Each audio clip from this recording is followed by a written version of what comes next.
What is your favorite paradox? I don't like that place, no one goes there anymore because it's always too crowded. No one drives in NY, the traffic is too bad. Edit, I'm glad some people got the Futurama reference. For the record, I live in Jersey but used to work commute into the city, NJ Transit. I didn't drive, but trust me, I'm well aware of how awful it is and why it's that way. That's kinda accurate. They don't drive, they sit in traffic jams. You don't sit in traffic, you are the traffic. The more you learn, the more you realize how little you know. Every time you gain a greater understanding about something, it creates even more questions than it answers. As our circle of knowledge expands, so does the circumference of darkness surrounding it. Albert Einstein. You need job experience to get a job, but to have the experience you must get a job. I feel like this is how unpaid internships became so popular. You want a job in this field, but we won't give you one unless you have experience, so do this work for free. Then maybe we'll consider paying you. Yeah, and to add insult to injury, it seems that a degree or some sort of certification that you have the knowledge for this job is ignored in the name of experience. The world always wants slaves. There it is. When I was in art class, we had an assignment to paint a paradox or oxymoron. I didn't paint anything, handed in a blank canvas titled completed assignment and got an A. A friend of mine just painted one line once. He said it was his painting but seen from the side. Didn't get an A. Edit, get, not got. English is not my mother tongue and I can't live with wrong grammar on my most upvoted comment. That's pretty brilliant. Pilots can get out of combat duty if they are psychologically unfit, but anyone who tries to get out of combat duty proves he is sane. Excellent. The paragraph from Catch-22 by Joseph Heller may be the greatest I've ever read. There was only one catch, and that was Catch-22, which specified that a concern for one's safety in the face of dangers that were real and immediate was the process of a rational mind. Or was crazy and could be grounded. All he had to do was ask, and as soon as he did, he would no longer be crazy and would have to fly more missions.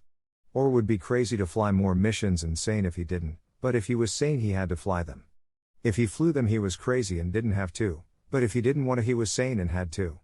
Yossarian was moved very deeply by the absolute simplicity of this clause of Catch-22 and let out a respectful whistle.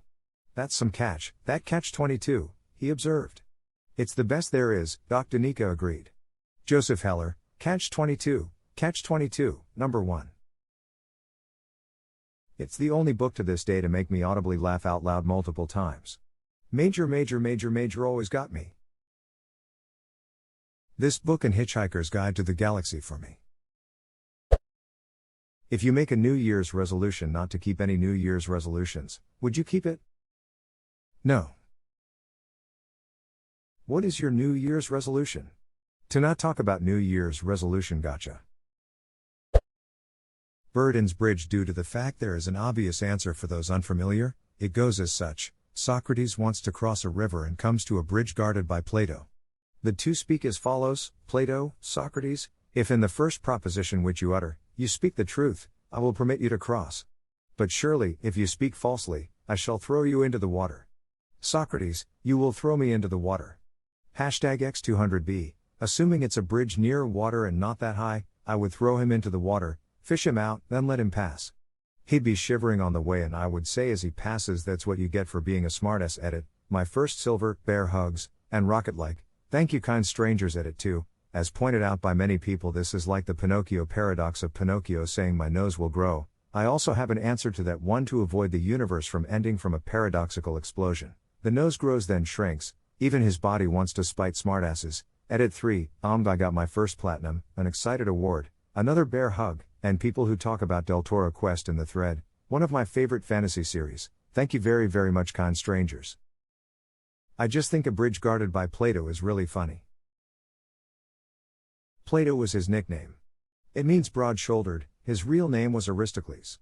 He was a wrestler in the Olympiad before he became Socrates' disciple, at least according to tradition. So yes, he most definitely could guard a bridge and throw Socrates into the water for being a smartass. Explains a lot, doesn't it? Plato, I think you were wrong about. I'll fight you over it. #X200b, Ada, thank you for the award. Didn't Greek philosophers think it was a citizen's duty to physically train their bodies? A lot of them could only afford such lifestyles due to favors gained from competing in the Olympics, like Plato, who I believe got 2 gold medals from the brutal sport they used to call wrestling. Pancration. It was horrifically brutal, and was done in the nude. I know that just off the top of my head because I actually did a presentation on the Olympics for a public speaking class. Here's some more info. Pancration, which literally means all fours, is a combination of wrestling and boxing. It was a dangerous sport, in which everything was permitted except biting, gouging, stabbing with your finger in your opponent's eye, nose or mouth, and attacking the genitals. Just as in the other combat sports, umpires stood ready to punish offenders. All holds from wrestling and all blows from boxing could be used. The danger of getting wounded was nevertheless smaller than with boxing, because pancratiasts normally didn't wear hard gloves. Sounds like ancient MMA. My favorite is this: if you randomly guess at this multiple choice question, what are the odds you get it right? A 25% B 50% C 25% D 0%. The solution is there is no right answer. We can prove this by condition.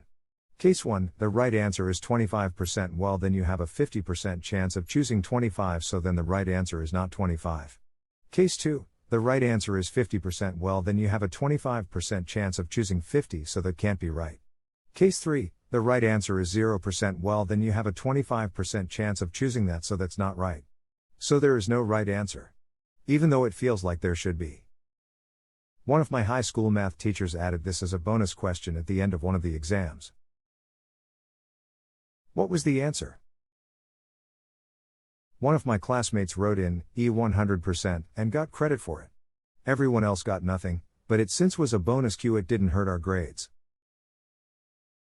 If writing in an answer was allowed, I would hope that E20% would get credit too. I have to imagine that it would have, if anyone had thought to do it. The paradox of being a parent: the days, nights are long hard, yet the years fly by. Yes, 100%. I hate how cliché it is, but it's just so true. Each day feels like 749,574 hours, especially right now when everyone is home all the time, but it truly feels like my oldest was just born, and it blows my mind that it was actually 13 years ago. Dude, my parents talk about this all the time. My dad always says how weird it is that I'm in college because he says it feels like I started elementary school just yesterday. The Pogo Paradox. Where an event is caused by the very attempts to prevent it. Edit, I'm not sure if this is an official name. I heard it on Star Trek, Voyager. Edit 2, no, this is not the Streisand effect. That defines a situation where people want to suppress knowledge about some information, but that effort causes the information to become more widespread. This is not a paradox. Edit 3, yes, just like that, so Raven, as 300 replies have already pointed out. Edit 4, and Harry Potter, and Star Wars, etc. Edit 5, okay, y'all can stop recommending Dark on Netflix. Edit 6, enough about the damn monkey on Umbrella Academy.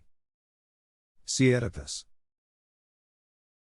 I have a great idea to make sure old Ed doesn't boink his mom. Let's send him away and never tell him who his mom is. That will totally work. Oedipus, I'm prophesied to marry my mom. That's awful. Anyway, hey woman who is roughly old enough to be my mom, how you doing? Man, I really don't want to marry my mom, but look at that MILF.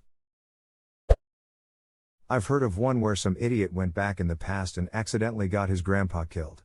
He eventually had to do the nasty in the past with his grandma to save his own life. Would he then get murdered by his grandson, i.e. his future self, resulting in a loop? Oh no, he wasn't the man he thought to be his grandfather. You ever think you're only going with girls 'cause you're supposed to? What? Don't ever say that yelling at his crotch you're gonna be okay, Dad. If time travel was invented in the future, we would have it now. I think according to string theory we would be able to travel to the past, but not in our own timeline. It would be in a separate, parallel universe. Still, what are the chances this is the zero timeline where people never time traveled, a timeline in which time travelers never jump back to, or this is the end timeline where a jump is made and so no one would come back after time travel? Chances are slim. Not zero.